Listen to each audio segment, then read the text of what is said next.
In the U.S., more than 800 construction workers die every year while on the job. One of the most dangerous types of construction work is trenching, which kills on average 40 workers every year. Workers can suffer death or serious injury within minutes of being caught in a trench cave-in. But these deaths can be prevented.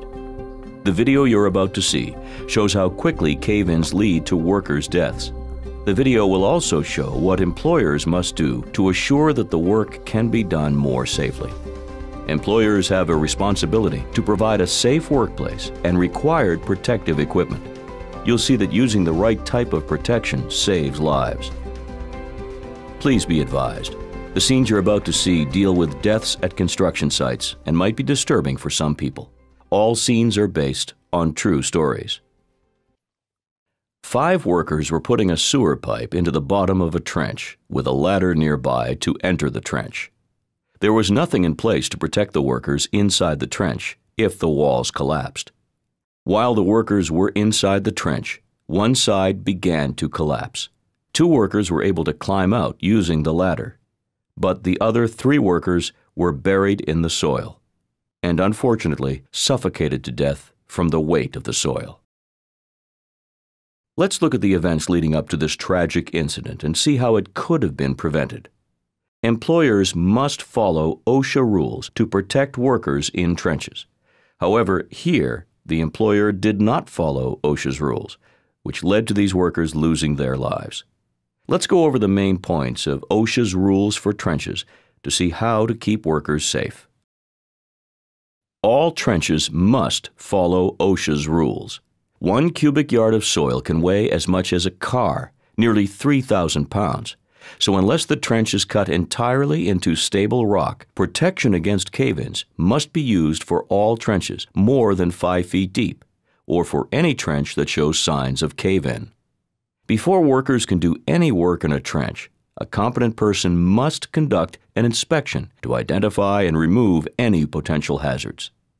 A competent person is someone who can recognize hazards in the area and who has authority to take quick actions to eliminate the hazard, which may include temporarily stopping the work. Inspections must be performed at the start of every shift, after a rainstorm, or whenever conditions change. The competent person must also test the soil in a trench. OSHA requires at least 1 test by looking at the soil and at least 1 test by hand. If a person knows the soil types, they can pick the right protective system to keep workers safe when they're in trenches. OSHA classifies soil in a trench as stable rock, Type A, Type B, or Type C soil. Stable rock is the safest soil for a trench. Type A is the next most stable, and then Type B. And finally, Type C soil is the least stable. It's important to remember that trenches can have different types of soil based on depth and climate conditions. The competent person can choose from different protective systems for a trench based on the types of soil found. For all trenches deeper than 5 feet deep, or for any trench that shows signs of cave-in, OSHA requires sloping, benching, shoring, or shielding to protect workers from cave-ins. Let's review each of these systems and then see how each one could be applied to the cave-in incident shown earlier. We'll look at sloping first.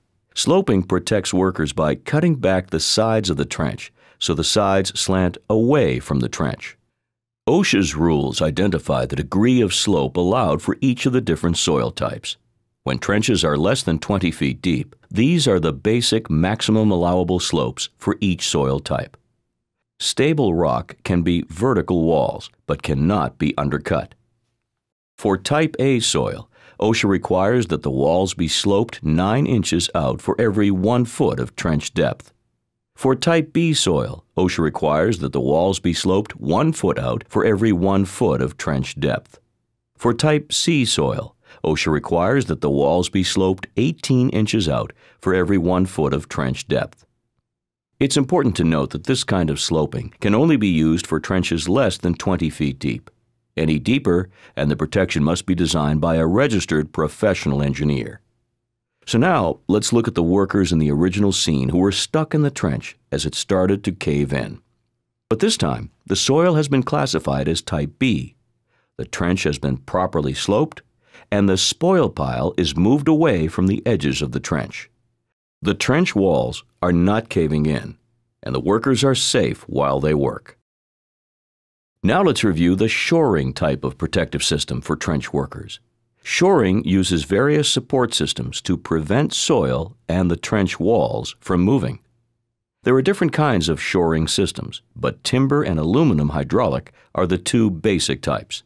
Aluminum hydraulic cylinders are the most common type of shoring, and they are typically installed using spot bracing, plywood, or stacked methods. To install the shoring correctly, you must first determine the soil type. The type of soil and depth and width of the trench determine the maximum vertical and horizontal spacing used with the members of the shoring system. If we use our example of a 3-foot wide, 10-foot deep, 40-foot long trench in Type B soil, the shoring system being installed would need to include 12 strong aluminum vertical shores, with 6 on each side of the trench. These shores, also called rails, will be connected by hydraulic cylinders every 8 feet along the length of the trench.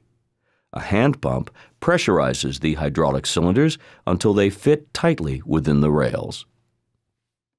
Now that the shoring is in place, let's look again at the workers in the trench at the beginning of the video.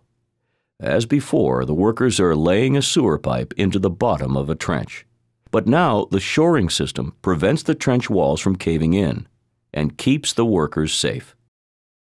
Sloping and shoring are ways to protect the sides of the trench so they don't cave in.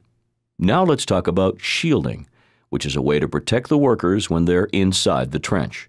Shielding involves using trench boxes, also known as trench shields, or other supports to protect workers inside a trench from collapsing soil if a cave-in occurs. The competent person should pick a trench box that is right for the soil type and all other site conditions. A trench box has 2 large plates, which are held apart by 4 horizontal cross members.